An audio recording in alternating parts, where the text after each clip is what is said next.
சரி, அங்கேயே நான் பேசிட்டேன்.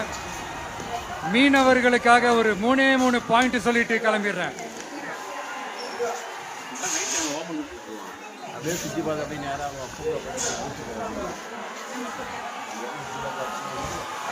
நம்ம மீனவ நண்பர்களுக்கான அந்த விஷன் அண்ட் அஜெண்டா, உங்களோட மீனவ நண்பன் நான் கொஞ்சம் வாசிக்கலாமா? கொஞ்சம் அமைதியா கேளுங்க. 1, மீனவர் பாதுகாப்பு உரிமை தொகை. ஆண்டு மீன்பிடி தடை காலத்திற்கான மீனவர் பாதுகாப்பு நிதி ரூபாய் 8000 ரூபாய் 20,000 உயர்த்தப்படும். அடுத்தது படகு பாதுகாப்பு நிதி.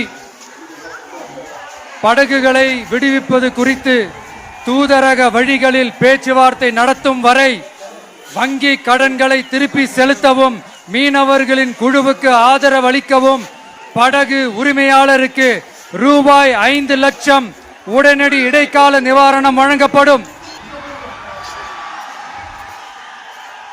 அடுத்தது கடல் தாய் வீட்டு வசதி திட்டம். கடலோர பகுதிகளில் உள்ள அனைத்து குடிசைகளையும் சிதிலமடைந்த குடியிருப்புகளையும் அகற்றி புயல்களை தாங்கக்கூடிய காலநிலை மாற்றத்தை தாங்கும் வீடுகளை கட்டுவதற்கான ஒரு தனி வீட்டு வசதி திட்டம் உருவாக்கப்படும். கடைசியா மீனவர் எரிபொருள் பாதுகாப்பு திட்டம். இயந்திர படகுகளுக்கான மாதாந்திர மானிய டீசல் ஒதுக்கீட்டை 1800 லிட்டரில் இருந்து 3500 லிட்டராக உயர்த்தப்படும்.